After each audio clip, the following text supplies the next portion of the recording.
What's interesting is high conflict personalities we've really boiled it down to 4 key characteristics. The first, and maybe the most stunning, is a preoccupation with blaming other people. It's all your fault, and you may have experienced this, and it's not at all my fault. That's 0. My part of the problem is 0. And that's how high conflict people talk. And they'll say, don't you get it? It's all your fault.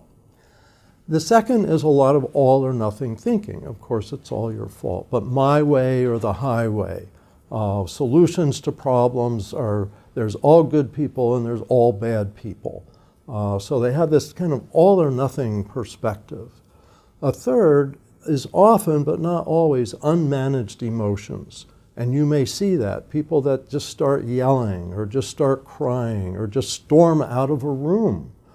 That kind of behavior we're seeing, but it's emotions that they're not managing. And the fourth is extremes of behavior. And one thing I talk about in the book, 5 Types of People, is this 90% rule, that 90% of people don't do some of the things that high conflict people do. So if you see some shocking behavior, and then the person makes an excuse for it, that's often the tip of the iceberg. So it's preoccupation with blaming others, all or nothing thinking, unmanaged emotions, and extreme behaviors. That seems to be the pattern for high conflict personalities. People that have those we call high conflict people. But by the way, don't tell them that you think that. That'll blow up in your face. So target of blame seems to be why these folks can become so difficult. If you're the target of blame, your life may be ruined by one of these folks. And that's what people need to become aware of. So the target of blame, each of these 5 high conflict personalities tends to zero in generally on one person.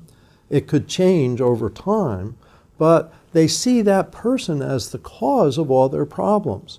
And so they want to control that person or eliminate that person or destroy or humiliate that person. It's a fixation on one person, and all of their life problems, they emotionally focus on that person. So you don't want to be one of those folks.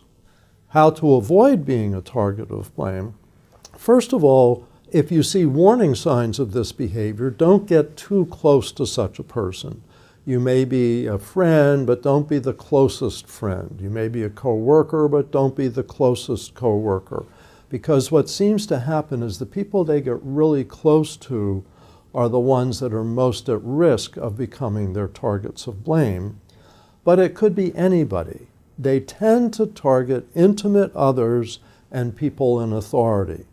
So this could be boyfriends, girlfriends, husbands, wives, parents, children, co-workers, neighbors they get close to.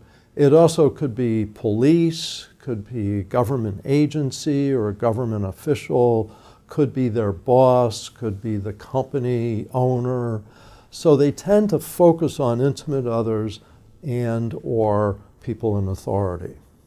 Now the way to avoid becoming a target of blame, not getting too close to them, but also not engaging in conflict with them. They often invite conflict, like they'll say outrageous things, and you may feel like you've got to persuade them that they're wrong, and that's what I call a forget about it.